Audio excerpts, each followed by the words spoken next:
Hi guys, my name is Ramota and welcome back to my channel. So, there's a lot of things I could be making this video on. I could be making this video on my experiences of racism in secondary school in the UK. I could be making this video on my experiences of racism during my undergraduate degree, while studying abroad, during my PhD, whilst working in a professional environment. Needless to say, as a Muslim black woman, it's endless. I have endless material if this is what this was about, but that's not what this is about. I've been trying to figure out a way to contribute. Actually, no, scratch that. So I've been trying to protect my mental health in this environment while still facilitating and pushing conversations forward, especially in the science world, the science industry. As a PhD student, I wouldn't even say as someone visible, because I don't think I'm particularly visible in this world, but as someone who has some type of a voice, as someone who has some type of a following, and this is all like very just, loose. And to pretend that racism doesn't exist in science is the biggest joke that exists. Racism exists in academia. Racism exists in science. Racism exists in science down to the data that is collected in major United Kingdom surveys. Racism exists in science from the way that PIs treat their PhD students to the way that academic institutions treat all of their students. Racism and science are hand in hand. They go together. They have been used to put down black people, and I'm saying black people because I don't believe that black and POC are synonymous, because POC also shit on black people, and I'm a black woman and I can attest to that fact. So we're not going to pretend like those two things are the same. Racism has put down black people. Racism has called us, science has called us subhuman within all of the racism within science. But like I said, I can make this video on a lot of things, and I didn't even mean to go into that tangent.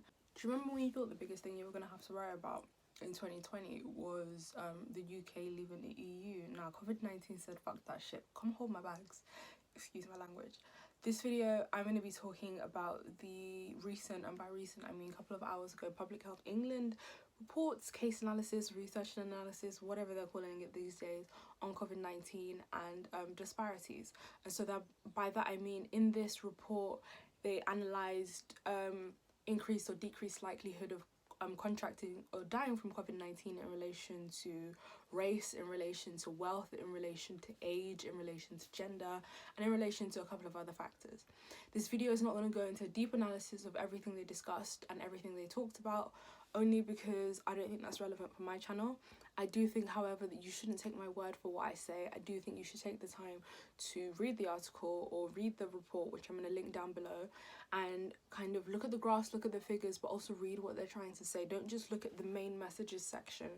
Actually look into some of the relevant analysis that's been done into it. I personally found it quite interesting to read, not necessarily because in regards to race it was telling me anything new or anything different, but because I think they've been trying to avoid saying certain things, and even in releasing this report they're still avoiding saying certain things. But from an epidemiological standpoint, which is one of my areas of interest, it was really interesting to see the analysis they've done, the data they've accessed, especially because in the United Kingdom, when talking about major health surveys in general, longitudinal surveys that just follow people so that we have available information on their life course and we can plot different things and analyse different things, we have a very limited amount of black people involved in any of these surveys. So it's interesting to see what happens when Public Health England, the United Kingdom in general, are forced to take into account black and brown people, and they're forced to take into account health inequalities that all of us know exist, all of us have survived.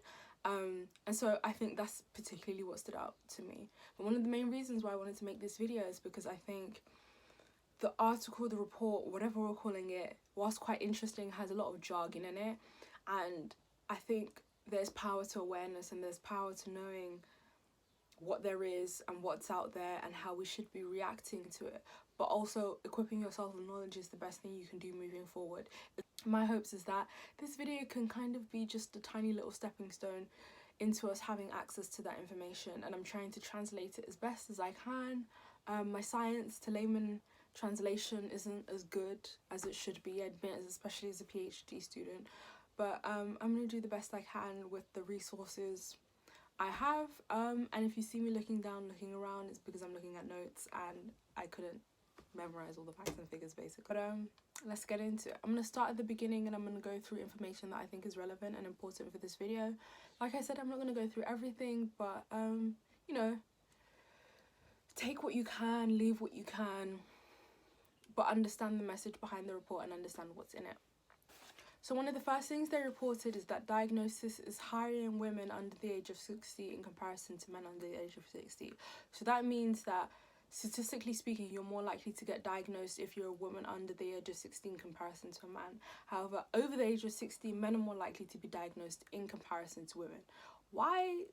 We don't know. They're unsure of the reason. And this is something that I found quite important. Even though men only account for 46% of COVID-19 diagnosed cases, so of the total amount of COVID-19 cases that they are currently aware of, only 46% of them are men. However, men account for 60% of the deaths.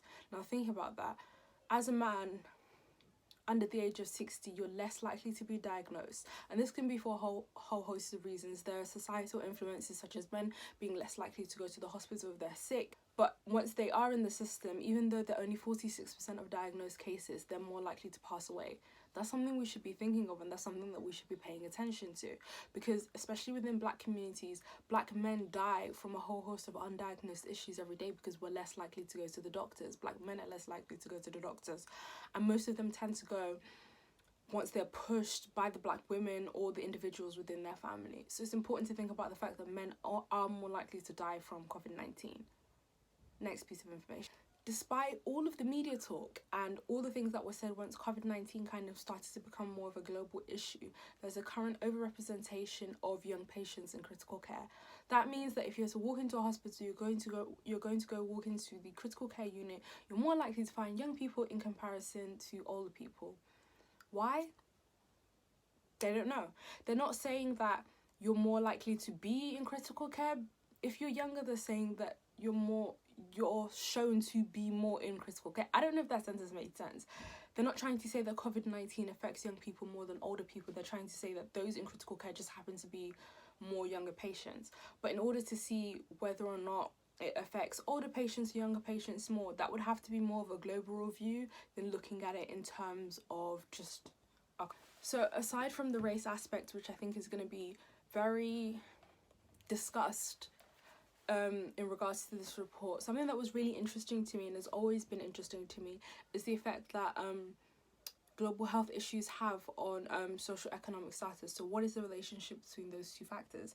And this report actually did take that into account. So they looked at those in the least deprived groups and those in the most deprived groups. Those in the least deprived groups refer to those who are basically the wealthiest, and those in the most deprived groups refer to those who are the poorest.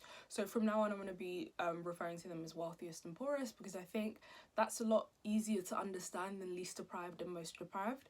But in terms of deprivation, they looked at things like income, housing, education, violence within your area, all of those sorts of things. So let's get it. This report says that the cases in those who are wealthiest peaked and lowered a lot quicker than all other groups.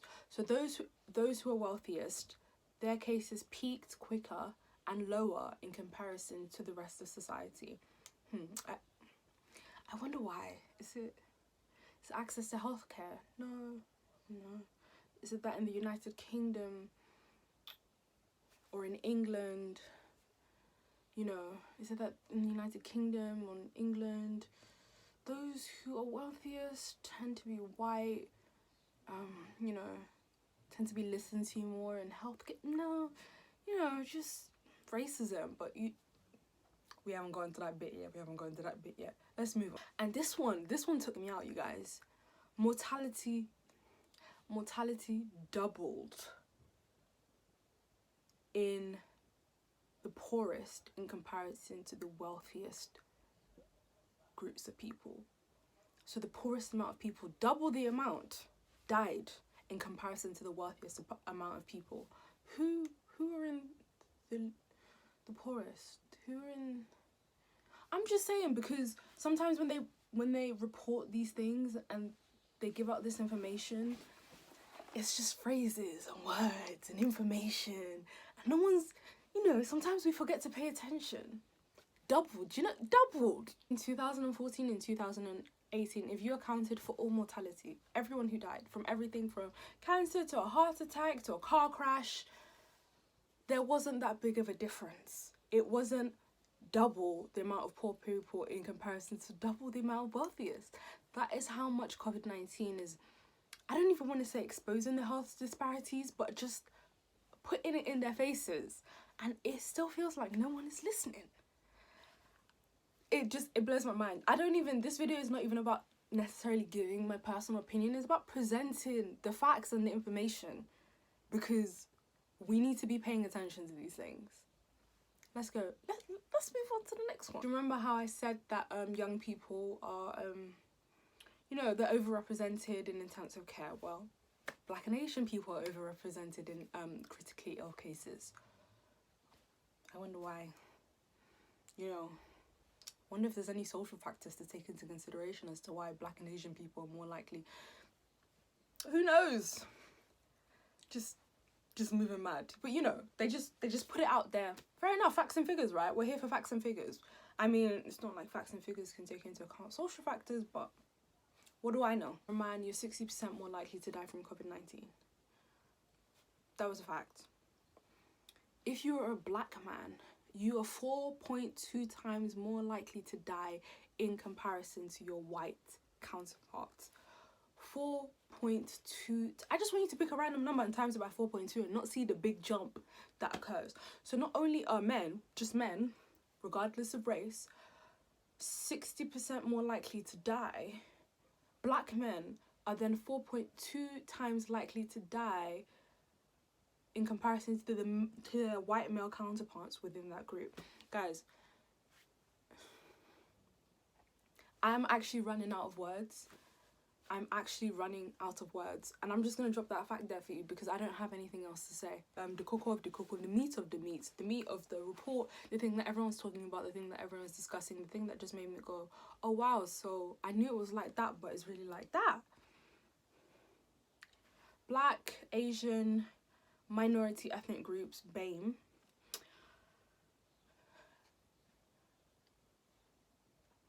BAME individuals are more likely to be at risk of COVID-19. This can be accounted for a whole host of reasons. Overcrowded households, they're more likely to be working in jobs that did not allow for work at home. A lot of this is also information I'm getting from the report. This is not personal opinion. A lot of people from BAME groups are more likely to be born outside of the United Kingdom, so therefore it's more likely that English is not their first language. So therefore that would be the reason why they wouldn't go and try and gain access to, healthcare. It's not the systematic racism that's in place that means even if you go into the hospital to get healthcare, you're more likely to be told, especially as a Black woman, that your pain is invalid and to be ignored by, language. So once they took into account sex, age, ethnicity, deprivation, region, they took into account a bunch of factors. They said they looked at the 16 ethnic groups which are available in the UK census, the 16 ethnic groups that they divide people into, woohoo, whatever, 16 ethnic groups, great. The Bangladeshi ethnicity are twice as likely to die from COVID-19 in comparison to their white counterparts. Again, twice. And in this, they did not take into account occupation. They did not ask themselves why. They mitigated for all of these factors where these people live. Okay, just kind of like, how poor are they? What's their income? And then the obvious, occupation. What do they do for a living? Because those who are outside are more likely to contract. They didn't take this into account. They just said, nah, G, leave it. That's not important. They didn't even begin to question it, even though... I don't have an even though. The UK, England is a majority white country, which means majority white people are being diagnosed with COVID-19 because they make up more of the population. And yet somehow, Bangladeshi people are twice more likely to die in comparison to white people. And someone is trying to tell me that that makes sense, that that is not evidence of systematic racism and health inequalities and health disparities. And Public Health England is trying to tell me they decided not to take into account occupation for whatever reason. You know what? I ain't in the room. I ain't taking meetings. I don't know why they didn't take it into account. And they don't think that that's a major limitation of this study, and that significantly affects the results of this study. People are 10 to 50% more likely to die in comparison to their white counterparts. Do you even see how big that range is? Because they didn't just say black people, they said black people and Asian people and Arab people. Because they couldn't even bother to go down to the cook of just looking at each race in particular. Because, you know, why would they? And I'm going to go back to my point. White people are the majority of this country. And yet we are dying more in comparison to them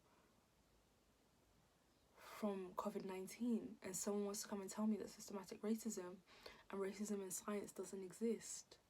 You guys.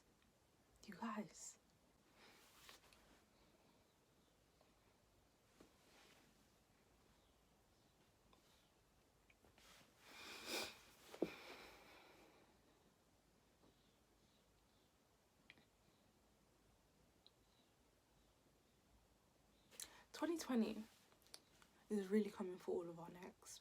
And I get it. It's actually been a very difficult year. We're living in unprecedented times. We are living in a global pandemic. Like, we are going to be in history books. We are going to be that society that survived this huge thing and this amount of people died. 20, 30, 50, 100 years from now, they're still not going to get the number of people who died from COVID-19 right, because that's what history does, and history always repeats itself because no one wants to listen. But you know what?